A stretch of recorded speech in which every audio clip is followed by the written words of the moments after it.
la gauche est en train de mourir. Je suis absolument désolé. Les gens sont rentrés dans une sphère d'abstention. La jeunesse est extrêmement loin de la politique. Et les trois utopies dans cette société, c'est le Front National, c'est les zadistes et c'est la Libye. Enfin, la Syrie. Et je veux dire, faisons attention. C'est quoi les autres utopies positives dans la jeunesse? Il n'y en a pas beaucoup. Et l'utopie de gauche, qui était une utopie de solidarité, de transformation, etc., en a pris un coup extrêmement grave sur le nez. C'est pas simplement que les gens s'abstiennent, c'est pas simplement qu'on perde les élections. Je veux dire, les élections, on les gagne, on les perd. Bon, c'est pas ça. C'est le fait que les gens rejettent la politique, c'est qu'ils ont plus confiance. Vous pouvez faire des grands ce que vous voulez. On est très très loin, et pas qu'en France. Ne regardez pas que la France. Vous savez, la France est le pays le plus pessimiste au monde. Alors vous me dites, c'est la télé, c'est la radio. Mais visitez les autres pays. Pourquoi on est le pays le plus pessimiste d'Europe? Pourquoi on est le pays le plus pessimiste de la planète? Et pourquoi, effectivement, la 5e puissance économique du monde, à l'image et des discours, on entend à la radio des discours, on dirait qu'on est le dernier pays de la planète. Il faut quand même pas rigoler. On est un des pays leaders dans plein de productions, etc. On est le pays qui se décrit le plus. Le décrit au sens négatif.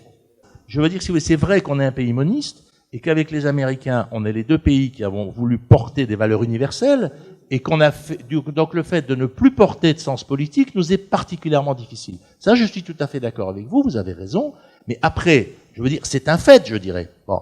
Il se trouve que dans la mondialisation, le poids relatif des cultures change.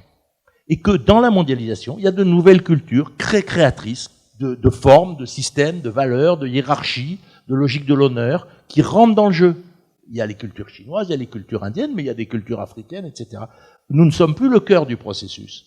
Alors, s'il faut qu'on passe par une période fasciste, parce qu'effectivement, on était au sommet et qu'on n'y est plus, c'est ça qui est en train de nous arriver. Parce que la réalité, c'est qu'évidemment, comme on était au cœur de l'Occident, en plus, nous, on était contre. Donc, on était contre la domination de l'Occident, mais en même temps, on en profitait quand même. Bon. Et en plus, depuis la guerre, on a profité qu'avec le système communiste, l'idée, c'était en gros, il y a eu un compromis social en Europe, qui a été fait entre le patrimoine de capital, les salariés, pour éviter la progression du communisme. Et on a construit l'Europe sur ce phénomène. Et effectivement, quand les pays de l'Est sont sortis du communisme, on leur devait quelque chose. Parce que eux, s'ils ont vécu cette dictature, ça nous a permis de vivre confortablement. Et on leur a rien donné. Et quand on les a fait rentrer dans l'Europe, on n'a même pas été capable de faire un grand référendum sur le thème, effectivement, du fait qu'on retrouvait des gens qui avaient en partie, ils n'avaient pas souffert pour nous, c'était pas du tout l'histoire. Mais de fait, on avait profité de ça. Et que, effectivement, pour empêcher l'évolution du communisme, on avait eu un compromis social, le modèle social européen, qui est une exception dans l'histoire. Et donc, on en sort, forcément. Et en plus, on en sort, il y a la financiarisation de la planète, qui est une calamité qu'on arrive mal à conjurer. Je crois que là-dessus, on sera tous à peu près d'accord. Mais il faut comprendre les processus historiques. Et c'est vrai que, du coup, ce qui faisait notre bien-être européen, relatif, on l'a en partie perdu. Parce qu'effectivement, le risque du communisme, il n'y en a plus. Donc, c'est quoi les nouveaux rapports de force sur lesquels on travaille?